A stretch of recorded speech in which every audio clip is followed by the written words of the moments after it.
सरकार को छोड़ दिए हैं अधिकारियों के ऊपर, अब पार्टी को छोड़ दिए हैं गैंगवारों के ऊपर। जबकि आपको पार्टी चलाने नहीं आता है, आपको किसी कार्यकर्ता से अच्छा व्यवहार करने नहीं आता है। शुरू से करती आई हूँ कि कुछ लोगों का ऐसा गैंग है जो अपने अनुसार पार्टी को बनाना चाहते हैं, बढ़ाना चाहते हैं, और जिनके पास कोई जनाधार नहीं। अब जो भी हो, लेकिन वो अभी बिहार पर ध्यान नहीं दे रहे हैं, न बिहार की जनता पर ध्यान दे रहे हैं, न पार्टी पर ध्यान दे। नमस्कार, आप हैं बिहार संवाददाता के साथ और मैं हूं मनोज चतुर्वेदी। बिहार की राजनीति में आजकल भागम दौड़ मची हुई है। एक पार्टी को छोड़कर दूसरी पार्टी में लोग जा रहे हैं। कोई बीजेपी से राजद में जा रहा है, कोई राजद से जदयू में आ रहा है और कोई जदयू से भाजपा में आ रहा है। तमाम पुराने कार्यकर्ता भी जो हैं इधर उधर हो रहे हैं। सबसे ज़्यादा भागम भाग लगी है भाजपा के अंदर कि दूसरे पार्टियों से भाजपा के अंदर लोग जा रहे हैं। और इसका कारण शायद जो मीडिया जगत में हलचल चल रही है कि इसका कारण ये है कि भाजपा में स्कोप ज़्यादा है, भाजपा के पास सीटें ज़्यादा हैं। हमारे साथ सुहेली मेहता हैं, हफ्ते दिन पहले जो है भाजपा में शामिल हुई हैं। जदयू की कद्दावर नेता थी, लेकिन आखिर छोड़ने का कारण क्या है इनका, ये तो जानेंगे ही। लेकिन जहाँ तक जदयू के सूत्र हमें बताते हैं कि जदयू में जो सम्मान मिलना चाहिए, जो एक जिला अध्यक्ष है या जो भी पद पे लोग हैं, उनका जो पावर होता है वो उनसे फ्रीज कर दिया गया है। पावर किसी एक दो व्यक्ति विशेष के हाथ में चला गया है। सुहेली जी, पहले तो आपका स्वागत है। जी धन्यवाद। जदयू से भाजपा में आने का कारण क्या, जबकि आप एक कद्दावर नेता रहीं, जदयू की नेत्री रहीं और पुरानी नेत्री रहीं, कारण क्या पड़ा अचानक? देखिए, राजनीति पावर का गेम है और ये लोकतंत्र है। सबसे पावरफुल चीज़ अगर इस लोकतंत्र में है तो वो राजनीति है। और जो आपने कहा अभी कि कहीं स्कोप इसमें तो ज़्यादा नहीं है, सभी जगह एक ही स्कोप है। वही 243 सीट विधानसभा में और वही 40 सीट लोकसभा में। लेकिन राजनीति में जब लोग आते हैं तो वो प्रतिष्ठा के लिए आते हैं, समाज में उनकी प्रतिष्ठा बढ़ती है, क्योंकि लोकतंत्र का ये सबसे बड़ा चीज़ है, सबसे पावरफुल चीज़ है। अब उसमें किसी भी पार्टी में कुछ व्यक्ति के हाथ में ही पूरी पार्टी चली जाए तो ये तो बहुत दिक्कत की बात है। और वो भी वैसे व्यक्ति के हाथ में जिनको कि पार्टी चलाने का अनुभव नहीं हो, क्योंकि पार्टी में जो कार्यकर्ता होते हैं वो आपके पार्टी का झंडा उठाते हैं बिना किसी सैलरी के, उसके लिए उनको कोई रिटर्न नहीं मिलता है। लेकिन वो ठीक है, एक पावरफुल चीज़ के साथ हैं तो उनको उसमें प्रतिष्ठा लगती है। लेकिन आप जब उनकी बेइज्जती करने लगिएगा, जब आपका बिहेवियर उनके साथ अच्छा नहीं रहेगा, तो कोई क्यों रहना चाहेगा राजनीति में? जहाँ उनको सम्मान मिलेगा, जहाँ संगठन की बात होगी, जहाँ कार्यकर्ता का सम्मान होगा, वहाँ लोग जाएगा। सुहेली जी, आपने कहा कि जहाँ सम्मान मिलेगा और मैंने जिसको चलाने नहीं आता है पार्टी को, वो भी वहाँ बैठे हुए हैं, तो क्या आपका इशारा, मान लीजिए हैं तो दो ही लोग, एक राष्ट्रीय स्तर पे चला रहे हैं ललन सिंह और दूसरे आपके प्रदेश अध्यक्ष के रूप में चला रहे हैं उमेश कुशवाहा, तो क्या उमेश कुशवाहा की तरफ आपका ये है क्या कि उमेश कुशवाहा को पार्टी चलाने नहीं आ रहा है, या उमेश कुशवाहा अपने पास सारा पावर रखते हैं, प्रवक्ताओं तक को बोलने की पावर नहीं है जदयू में? कारण क्या है, उमेश कुशवाहा ही हैं क्या? देखिए, वो तो बेचारे आदेशपाल हैं, जो उनको आदेश मिलता है वो आदेश। हमारा मतलब है कि ये अनुभव एक राजनीति का, आदरणीय नीतीश कुमार जी जब तक पार्टी को चला रहे थे तब तक पार्टी फली फूली, सभी महिलाओं का भी इज्जत सम्मान सब कुछ हुआ। लेकिन अफसोस ये है कि पार्टी अब आदरणीय नीतीश कुमार जी के हाथ में है नहीं। पार्टी कुछ ऐसे लोगों के हाथ में दे दिए हैं जो कि एक गैंग की तरह पार्टी को चला रहे हैं, और वो जैसे चाहते हैं, जिस तरह से चाहते हैं, चाहे वो प्रवक्ता हो चाहे कार्यकर्ता हो, वो अपने अनुसार चाहते हैं कि मेरे अनुसार लोग डायलॉग दे। हर व्यक्ति का अपना विज़न होता है। जब कोई किसी पार्टी में जाता है तो उस पार्टी का प्रहरी बन के जाता है, और जितना कर्तव्य एक राष्ट्रीय अध्यक्ष का होता है उतना ही कर्तव्य एक पंचायत अध्यक्ष का भी होता है। लेकिन अगर आप एक पंचायत अध्यक्ष को फ्री होकर नहीं काम करने दीजिएगा, अगर एक व्यक्ति की पार्टी है, अगर आप नीतीश कुमार जी को ही सर्वमान्य नेता मानते हैं तो नीतीश कुमार को ब्रांडिंग करने का अपने अपने तरीके से लोगों का अपना तरीका है। आपके अनुसार लोग क्यों चलेगा? आप भी वही हैं, एक पंचायत कार्यकर्ता भी वही है, तो आप अपने अनुसार क्यों चलाना चाहिएगा पार्टी को? जबकि आपको पार्टी चलाने नहीं आता है, आपको किसी कार्यकर्ता से अच्छा व्यवहार करने नहीं आता है। ये इशारा किसके तरफ सुहेली जी आप दे रहे हैं, ललन सिंह के तरफ या उमेश कुशवाहा के तरफ? स्वाभाविक है, जो पार्टी को अपने हाथ में रखे हुए हैं। उमेश कुशवाहा के बारे में मैंने पहले कह दिया कि वो आदेशपाल हैं, वो तो ललन सिंह बचे। कुछ नहीं। स्वाभाविक है, जिनके हाथ में पार्टी है, जिनका एक अपना गैंग है, जो अपने अनुसार पार्टी को चलाना चाहते हैं, वो आज चाहते हैं कि आज आप उनके साथ रहिए और कल आप उन्हीं को गाली देने लगिए। तो कोई भी व्यक्ति आपके अनुसार नहीं चलेगा ना भाई, सबका अपना एक व्यक्तिगत अनुभव है। सुहेली जी एक बात आप मुझे बताइए, उमेश कुशवाहा, सुहेली मेहता एक बिरादरी से आते हैं, ललन सिंह एक बिरादरी से, आपको पता ही है। तो क्या कहीं बिरादरी की भी लड़ाई जदयू के अंदर चल रही है क्या? देखिए, बिरादरी की लड़ाई कहाँ से चलेगी? जनता दल यूनाइटेड के वोटर कौन थे? जनता दल यूनाइटेड का जनाधार किसके हाथ में था? कौन है जो आधार वोट है जनता दल यूनाइटेड का? आप सब लोग जानते हैं। तो इसमें तो जातीय लड़ाई ही नहीं है, जिसके पास जनाधार है उसका मालिकाना होना चाहिए। लेकिन यहाँ तो ऐसे लोगों के हाथ में मालिकाना है, इसलिए वो पार्टी के महत्व को नहीं समझ अब रहे। गैंग आपने शब्दों को यूज किया, गैंग का मैं शुरू से करती आई हूँ कि कुछ लोगों का ऐसा गैंग है जो अपने अनुसार पार्टी को बनाना चाहते हैं, बढ़ाना चाहते हैं, और जिनके पास कोई जनाधार नहीं है, जिनके बल पर अगर पार्टी को कहा जाए तो वो पार्टी को कहाँ डुबा दें, और डुबा भी रहे हैं। आप तो देख ही रहे हैं, लगातार जनता दल यूनाइटेड से लगातार कार्यकर्ता छोड़ कर जा रहे हैं, और अभी और भी निकलने वाले हैं। लिस्ट बहुत लंबी है। जनता दल यूनाइटेड बिल्कुल खाली हो जाएगा। ऐसे भी मुख्यमंत्री का ध्यान उनके पार्टी की तरफ नहीं है, वो अपना देशाटन में लगे हुए हैं, प्रधानमंत्री बनने का सपना। अब जो भी हो, लेकिन वो अभी बिहार पर ध्यान नहीं दे रहे हैं, न बिहार की जनता पर ध्यान दे रहे हैं, न पार्टी पर ध्यान। बिहार तो भतीजे को छोड़ने वाले हैं, कही दिया।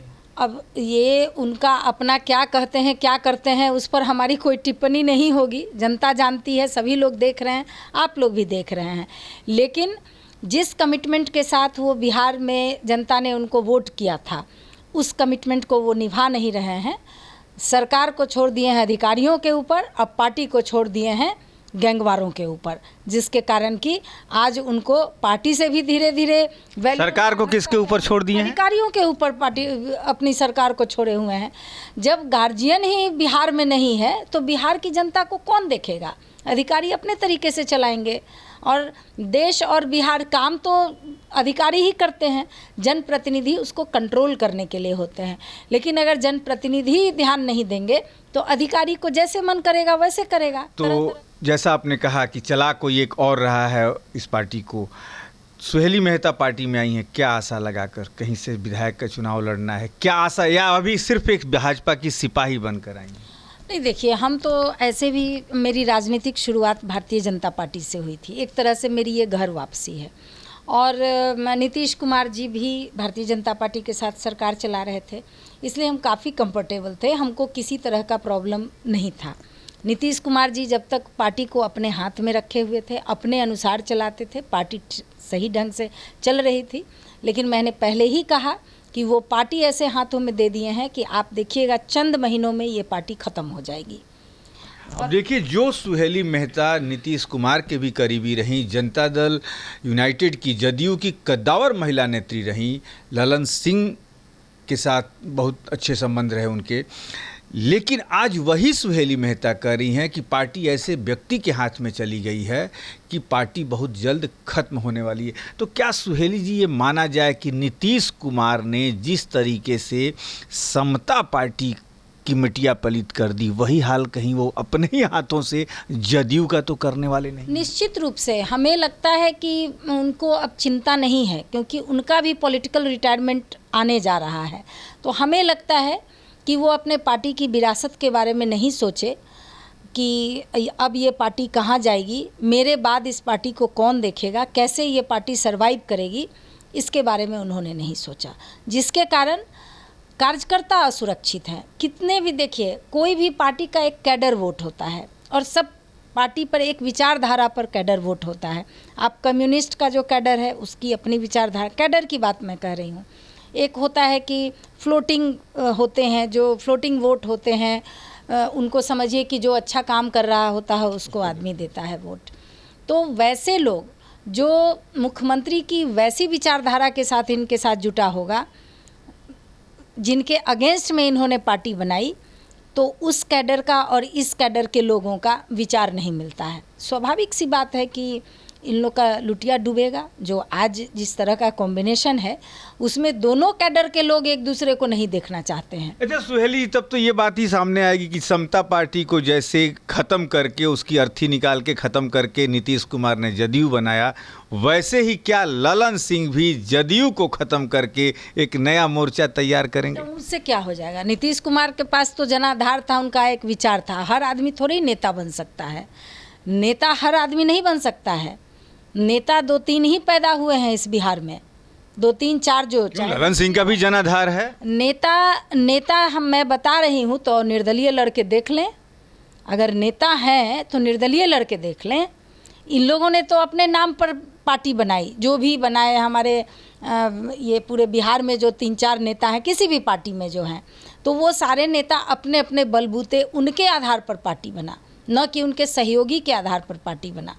ललन सिंह से इतनी नाराजगी क्यों है? नहीं, नाराजगी हमें कुछ नहीं है। आप जब किसी भी पार्टी के को संभालने के ये में होते हैं तो उस पार्टी की जो विरासत है उसको संभाल कर रखना चाहिए। एक अच्छी खासी पार्टी, ऐसा नहीं है कि हम लोग का योगदान उसमें नहीं है, बिहार की महिलाओं का योगदान है उस पार्टी में, लेकिन सारी महिलाएं नाराज हैं और आप कुछ दिन बाद ही देखिएगा कि उस पार्टी को छोड़कर दूसरे पार्टी में चली जाएंगी। मतलब सुहेली मेहता के आने से जदयू का जो महिला धड़ा है वो भाजपा में जाने के लिए नहीं, तैयार है? मेरे आने से मैं अपने आप को बहुत बड़ा ऐसा नहीं समझ रही हूँ, लेकिन ये स्वाभाविक सी बात है कि एक महिला के मन को इस तरह की मन में आया है इस तरह से, तो मैं दूसरी महिलाओं के भी मन की बात समझ सकती हूँ। क्योंकि अगर किसी महिला के स्वाभिमान को ठेस पहुंचता है तो दूसरी महिला को भी लगता है कि नहीं, क्योंकि महिलाओं का स्वाभिमान जो है वो सबसे बड़ा चीज़ होता है। वो अपने करियर को लेके नहीं आती हैं राजनीति में। राजनीति महिलाएं अपना करियर नहीं मानती हैं। महिलाएं आराम से सबसे अच्छे से अगर काम करती हैं वो तो एक होम मेकर के रूप में करती हैं, लेकिन वो अपने एक्सपोजर के लिए, अपने पर्सनालिटी डेवलपमेंट के लिए, समाज में, चूँकि लोकतंत्र में राजनीति सबसे पावरफुल चीज़ है, जिस महिला को लगता है कि नहीं हम पावर में आकर और समाज की सेवा, देश की सेवा में हम अपना हाथ बटा सकते हैं, वैसी ही महिलाएं आती हैं और कमिटमेंट के साथ आती हैं। और आप कहीं भी देख लीजिएगा, मैं सिर्फ महिला हूँ इसलिए नहीं बोल रही हूँ, मैं महिलाओं को जानती हूँ, महिलाओं के मन को पढ़ सकती हूँ, इसलिए मैं इन बातों को रख रही हूँ कि कहीं भी आप देख लीजिए कि कोई भी संस्थान जो महिलाएं चलाती हैं कमिटमेंट के साथ चलाती हैं और पूरे मान सम्मान और स्वाभिमान के साथ उस संस्थान की रक्षा करती है और उसके रक्षा और सुरक्षा में अपना जान तक दे देने को कहा जाता है सुहेली जी की नीतीश कुमार अब किसी की सुनते नहीं। नीतीश कुमार किसी की नहीं सुनते या नीतीश कुमार जो कहते हैं वो लोग उनकी नहीं सुनते? अंतर कहाँ है? लोग की बात देखिए, मुख्यमंत्री जी का अब अपनी पार्टी में ही नहीं चलता है, किसी की क्या सुनेंगे, अपनी पार्टी में नहीं चलता है। अब सरकार में क्या बात है ये तो मैं नहीं जानती, मैं पार्टी की कार्यकर्ता थी इसलिए मैं पार्टी की जानती हूँ। पार्टी में नहीं चलता है का मतलब क्या? ललन सिंह और उनसे भी तनातनी चल रही है? अब तनातनी चल रही है ये तो, लेकिन मैंने अनुभव किया है कि मुख्यमंत्री का, नीतीश कुमार जी का, उन्हीं की पार्टी में अब नहीं चलती है। बहुत बड़ी ये बात है जिसे सुहेली मेहता ने खुलकर बता दिया कि अब नीतीश जी की उन्हीं की पार्टी में उनकी नहीं चल रही है। जो मैं पहले कह रहा था आपसे कि नीतीश की अब कोई सुनता नहीं है। जी सुहेली जी। नहीं, मैंने तो पहले ही कहा कि पार्टी में जो मैंने अनुभव किया इधर हाल के कुछ महीनों में कि पार्टी में भी उनकी नहीं चलती है। बाद आगे उनकी कौन सुनता है नहीं सुनता है ये तो 24-25 के चुनाव को आप किस तरीके से देखते हैं? क्या रह जाएगा जनता दल यूनाइटेड? भाजपा की सरकार बनेगी बिहार में और जदयू बिल्कुल साफ हो जाएगी, क्योंकि जिस डिज़ाइन के साथ यहाँ से पहले उधर से इधर, फिर इधर से उधर, फिर उधर से उधर, आप सरकार बनाने, लोगों का विश्वास उठ गया। नहीं, आप सरकार बनाने के लिए कॉम्बिनेशन मिला सकते हैं, आप जनता के दिल को नहीं मिला सकते हैं एक दूसरे से, क्योंकि कैडर की बात मैंने पहले ही कहा कि जिस कमिटमेंट के साथ इन्होंने, जिनके साथ अभी वो गए हैं, उनसे अलग जो पार्टी बनाया था और अलग सरकार बनाई थी, उनके अगेंस्ट में सरकार बनाई थी, और आज आप उन्हीं के चरण में जा गिरे हैं। तो ऐसे में आप ठीक है सत्ता के लिए कर सकते हैं, लेकिन जनता को क्या? जनता तो देखेगी कि हमें किसको वोट देना है और किनके साथ रहना है, किनके सरकार पर हमें विश्वास करना है। ये चीज़ तो जनता देख रही है। यानी कि बदलाव है। बिल्कुल बदलाव होगा, भाजपा की सरकार बनेगी। चलिए, सुहेली मेहता ने कहा कि 2024 में ज़्यादा से ज़्यादा सांसद जीत के भाजपा के जाएंगे और 2025 में भाजपा की सरकार बनेगी, और तमाम खुलासे जदयू के अंदर की बातें उन्होंने बता दी। अब देखना है, ये जो हमारे भी सूत्र हमें बता रहे हैं कि ललन सिंह जो है पार्टी पे बहुत ज़्यादा हावी हो रहे हैं और उनके साथ एक तबका भी है। लेकिन सुहेली मेहता ने यह भी कहा कि अब उन्हें पार्टी चलाने नहीं आ रहा है और नीतीश कुमार की अब जो है पार्टी में कुछ भी नहीं चल रही है। अब देखना यह होगा कि जो नीतीश कुमार जैसा सुहेली जी ने कहा कि देशाटन पर निकलेंगे, और ऐसा नीतीश कुमार ने कहा भी था कि पूरे हम देश का दौरा करेंगे, सभी विभिन्न नेताओं को एक मंच पर लाएंगे क्या। लेकिन एक बीच में मैं आपको और बता दूं, कर्नाटक चुनाव कांग्रेस के जीतने के बाद कांग्रेस के राजनीतिक जीवन में फिर से एक संजीवनी मिली है। क्या कांग्रेस नीतीश कुमार को अपना नेता स्वीकार करेगी? इस पर भी हमारी नज़र बनी रहेगी। आप बने रहिए बिहार संवाददाता के।